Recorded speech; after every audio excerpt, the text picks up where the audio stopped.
I will try and enjoy this experience. You look like a friendly bunch, so I'm sure it'll be fine. As Gillian said, this deck was co-written by myself and Leah.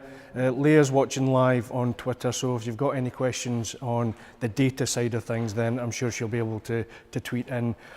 The presentation is really from my PB experience over the last 3-4 years, so let's go. First question, what is PB? I had a really simple definition of PB, and then Leah went and looked up on Wikipedia and got quite a wordy explanation of PB. So I'll just give you a couple of seconds just to read through that. Essentially, PB is about influence, it's about including people in decision making, being as democratic as possible. But we have to remember that PB in Scotland is still relatively quite new, and the approach that most of the local authorities are adopting is that no one size fits all and no one approach suits all. So each local authority will probably actually develop its own definition of PB.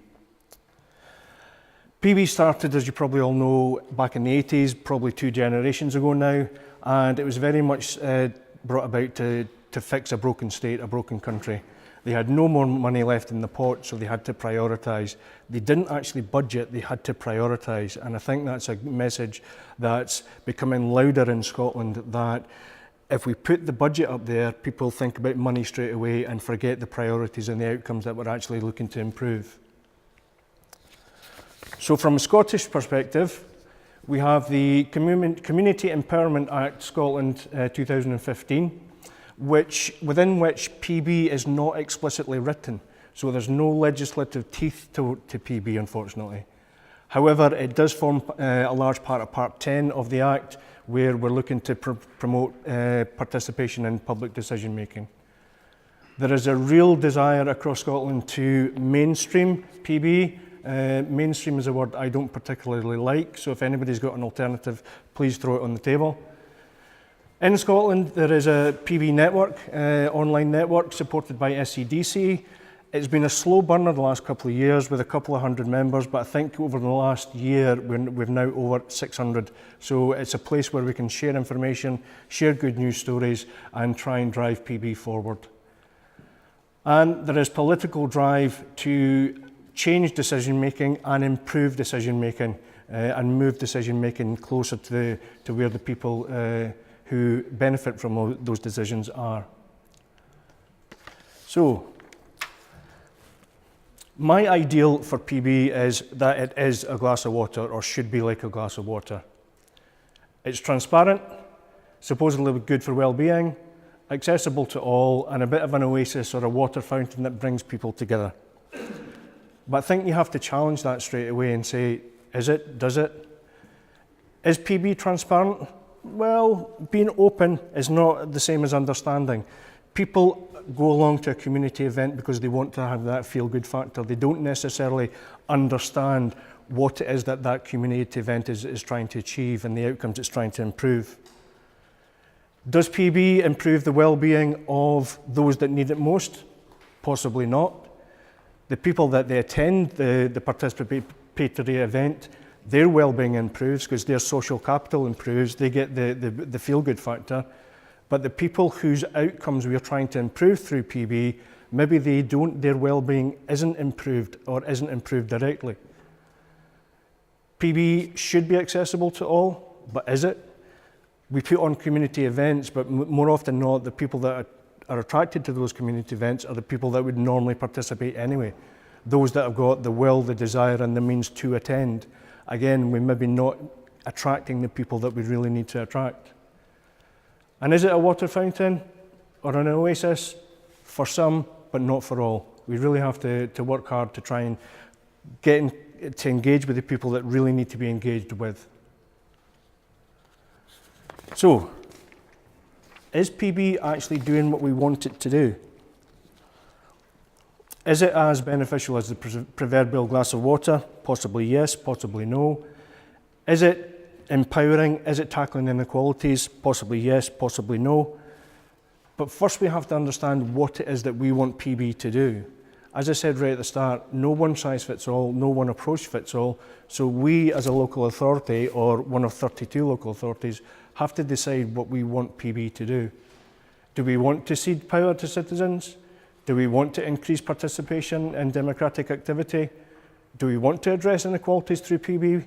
And do we want to strengthen community cohesion? These are the questions that each of the 32 local authorities across Scotland needs to ask itself. So where are we now? To me, PB has, in its current shape and form, generally grant making with a view that we want to move towards mainstream. It has the good, the bad and the ugly. Now, I was tempted to put up Clint Eastwood at this point, but Lee has told me not to. So, the good. PB does a lot of good stuff, and it does that by cutting out the middleman, focusing on community assets, and what I mean by that is not just buildings, but the skills, the energy and the will and the desire of the people within those communities, because to me those are assets. Making people and communities visible to each other. I held a PB event recently and all I heard in the hall was, I didn't know you did that, I didn't know you did that. So it does bring people together. And it opens a conversation about balancing the power. All the power at the moment is with the local authority. We need to shift that towards balancing it in the middle so everybody has a stake in decision making. What I mean by cutting out the middleman is that as local authorities we are naturally bureaucratic. Where there's an opportunity to put up a barrier, we more often than not do. So PB can cut out that middleman. Recently, Dumfries and Galloway Council delivered a PB process that distributed £240,000 of tackling poverty money across our region. One of the successful groups, a local community association, was awarded off the back of the public vote £20,000 to tackle school holiday food poverty in their local community. Now, historically, as a local authority, if we'd identified that issue, we would have had a series of meetings, taken for ages to find out what the problem was, employed a community worker to go out to that community to build capacity with them, which is actually, to me, disempowering, because that community then becomes reliant on that community worker. This community self-identified that there was an issue. This community self-identified that they had the skills and the assets to do something about it. And by handing the money directly to them, we cut out the bureaucratic middleman and said, go and get on with it. And I can stand here with confidence and say that worked. Because if you can visualise yourself walking up to a bog standard community centre and they're not the most desirable part of town, rubbish, broken glass outside in the car park, you walk up to the door, you pull that door open, and the first experience you get is one of freshly cooked food. You walk in that door, the next experience that you get is the sound of kids running about, laughing, joking, having the time of their lives. You venture further into that hall, and then you see 4, 5, 6-year-olds that maybe didn't have a breakfast that day, didn't have a lunch that day, but they're tucking into a hearty, freshly cooked meal. And then the last experience you get is you see their parents standing in the corner, having a tea, having a coffee, looking relaxed because they don't have to choose between heating and eating that day. Their kids have had something, they've filled their stomachs, they're happy, they're having fun, they're with their friends, life's good. So PB can do a lot of good. However, in its current form, PB is also bad. Bad in terms of what we measure. We measure the process, not the outcomes. We don't track the impact of it. As soon as the money is issued, we walk away. We're not moving beyond the footballs and flower pots. And what we mean by that, we're not moving it past the feel-good factor about people coming to a community event. And we are, at the moment, focusing on changing citizens' behaviour, not organisational behaviour. More often than not, PB is done in a community hall and you ask people to move to that community hall. So they have to invest to get to that hall to be part of that decision making. Where my view is, well, why can we not think a little bit bolder, think a little bit braver and actually change the way that organisations behave? And that's particularly important as we move towards the mainstream. And to me, this is where it gets ugly. The language mainstreaming is ugly. What does it mean? If you look at the definition of mainstream, it means to be regarded as normal, to be regarded as conventional.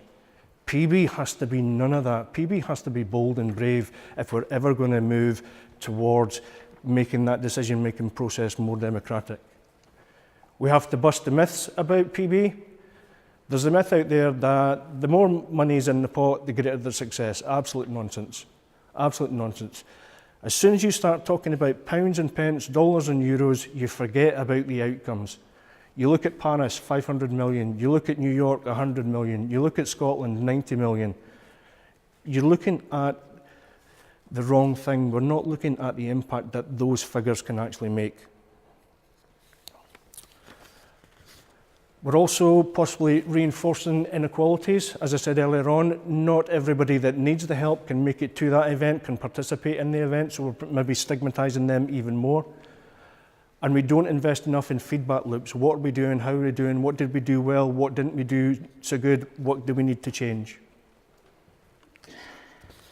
So this is me now moving into Leah's field, so I'll try and do my best. So what are the opportunities for service design and participatory budgeting? Again, Leah's looked to Wikipedia for the definition. Service design is the activity of planning and organising people, infrastructure, communication and material components of a service in order to improve its quality and interaction between the service provider and its customers. Breathe. The purpose of service design methodologies is to establish best practices for designing services according to both the needs of the customer and the competencies of the service provider. My definition is identify your ducks, put your ducks in a row, do more with less, and make that more and more effective. So how can service design help? It can facilitate citizens and councils working together to test new ways of doing PB, i.e. be bold, be brave, don't be scared to fail. Carry out more person-centred research, actually look at the people who are not participating and find ways of actually going out and engaging with them in their environment, in their community, so they feel safe and they then give you that honest information. Apply service design methodologies in order to identify problems and co-create solutions. Perfect example of this is down in Dumfries and Galloway, where we're just about to do our second round of PB.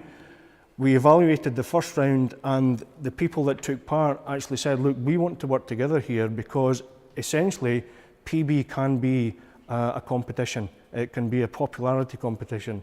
So if there's an opportunity for us to work together and collaborate and create solutions that are co-produced, that create more bang for the buck and make it simpler for the public to understand, that's what we want to do. And in terms of organisations, what we need to do is zoom in and out between system complexity and local practice. Leah and I had a bit of a conversation about this one, and I went back 30 odd years to my teaching days where it was about whole part whole. You look at the organisation as a whole, what is it trying to achieve, where's it failing, what does it need to do better, and then dissect it and then understand what the services within that organisation are trying to do, where are the frictions, where are the contentions, where do we need to simplify things, put it all back together, and then hopefully that organisation works better and will achieve the outcomes that it originally set out to achieve. So, how might we design for qualitative data capture to understand the experience of impact? The example I used was walking into that community hall where I saw, I felt, I smelt, I heard. That's what we need to do in terms of understanding the experience of the impact of PB. We need to understand how to capture and analyse the data for actionable insights. What do we do after we've captured the data? What do we do to improve? And we need to understand the stories and needs of the underrepresented, those that don't always participate.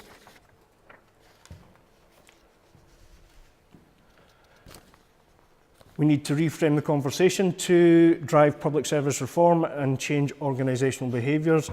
Again, to me, PB is about participatory behaviours, not participatory budgeting. From a local authority perspective, We need to change the behaviours that we display in order to change the lives of those that need the help the most. And I think that we're making steps towards that with the development of a charter for PB in Scotland that's going to set out a series of challenge statements that an organisation will aspire to. We need to create more inclusive and shared decision-making cultures where it's not all you and it's not all me, it's together. But more importantly, we have to agree a purpose for PB in Scotland. What do we want PB to do? What do we want it to achieve? Are we doing it just because we've been told to do it? Are we doing it from a local authority perspective just because we've got that 1% target? Or are we actually doing it because we want to make a difference?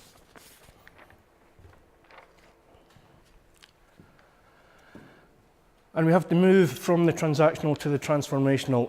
I slightly disagree with Leah on this one because I think there is room on the field for the transactional side of things because you do get that feel-good factor from the community event. But that's all well and good, but you have to rethink or think differently and think a little bit more boldly about PB if you ever want to move to transformational. Design the process with the people whose lives will be impacted upon. We're doing that in Dumfries and Galloway. We've written a framework where it states explicitly if you're doing PB to tackle inequality, you put those people at the heart of that process. And every time we do PB now, we get a group of people who have lived experience of poverty and they form the steering group to design the process. Be flexible and responsive. This isn't a thing that local authorities are very good at. We're not flexible and responsive because we're institutions. What we're always looking to do is for the next big thing to come along. Well, to me, that's the wrong approach because the next big thing means that you're too far down the line, it's already broken. And if you're looking for the next big thing, it takes an awful lot of investment and time to implement that next big thing. And just as you're about to finish that implementation, the next big thing comes along. We need to be bolder. Sorry, I've just kind of lost my place. We need to be bolder. We need to be more evolutionary in relation to BB as opposed to revolutionary. And we need to do that by collecting and sharing government data, identifying the cold spots, where do we need to go and do a little bit more work, and design our PB processes on that data.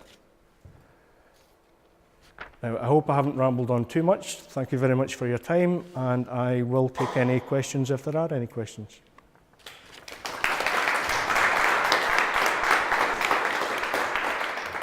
Leah's also been tuning in on Twitter, following the hashtag, in case anybody's got any questions for Leah. So I'm interested in how you are doing PB process. I love the fact you shortened that as well. It's the worst name in the world, isn't it, for something that's meant to be deeply engaged with communities. It takes too long to say. But how else are you doing it? Have you got an online method? I know that in Dundee, for example, there's Dundee Decides. So how do those work in tandem with the sort of the town hall experience, I guess? Well, we don't yet have an online presence. We were lucky enough to secure some community choices money last year, which we've set aside to invest in that digital online. Last year, we wanted to keep our process as simple as possible to make sure that that our framework worked and we could deliver the event. We evaluated it thoroughly. We got the people who were involved in participating and voting to tell us what they thought. Their feedback was, look, moving to a community hall is a barrier. Not everybody is accessible. You need to get online. So we've got that provision waiting in the wings. What we have to do now is wait for or work with the steering group to understand what they want the process to look like and then go and source a tool that's fit for purpose. Because there is, unfortunately, this desire in our local authority just to go online. And you've got to be very careful because not all tools do the same things and they don't do everything, which is the common myth within local authorities. So what we want to do is design what our process looks like, find the tool that fits and make sure everything dovetails. Thanks so much, Colin, for the presentation. We've got a wee bit of time for some questions. Have we got any questions from the room? I know that we've got some people in the room who are probably involved in similar fields, so it'd be great to hear about your experiences. Oh, Derek. I've experienced PB really just up for the last 3 or 4 years. I agree with you a lot of what you said. I see PB as the opportunity to build stronger local democracy, which is around decision making. Have you used the local governance reviews democracy maps at all to sort of help galvanise that, sort of get the product needs of PB? To be honest, no. What my focus is purely designing that process that worked the first time round. As we develop and grow as an organisation, maybe we'll bring these tools in from the side to just do exactly what you said. But we're very much at the early stages of our PB journey in Dumfries and Galloway. We're just about to launch our second PB process, so maybe in the next year or so, then we'll maybe evolve into something bigger and better. I think my question actually from that regard then is, so far in your area, what has the PB been prioritising? Our PB journey started with tackling poverty. We were lucky enough to have in place an anti-poverty strategy, an anti-poverty action plan and an anti-poverty group that we could use as the foundation to build our PB on. So it had real identity and it had real focus. So people that were engaging with it knew exactly what it is they were engaging with. It sounds like one of the key things is about the balance of power you mentioned, in terms of like communities having almost decision-making stakes as well. Yeah, I think there's two parts to the answer. I think, yes, you need to make sure that that community is able to make good decisions, so you have to invest in that community. The problem that we've got is that I think all 32 local authorities do it. They only budget on a one-year cycle. So you have to get your money and you run.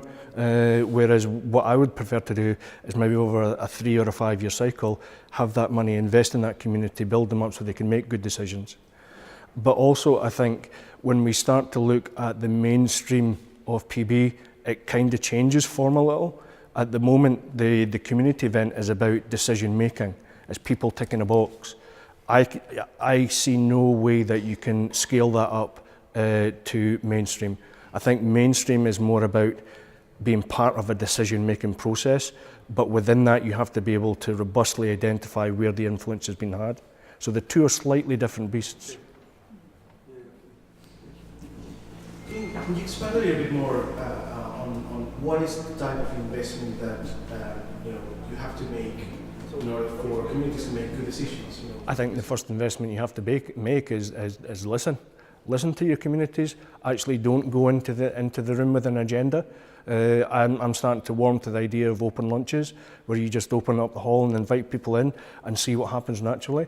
And then that's the most solid of foundations you can get, I think, because you've not, as a local authority, come in with the agenda saying we need to save £10 million. We've come and said, okay then, we want to listen.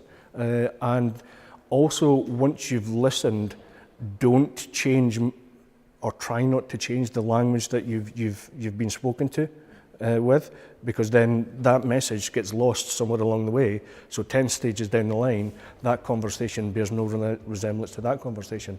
So you have to be very careful, listen and try and keep the message consistent.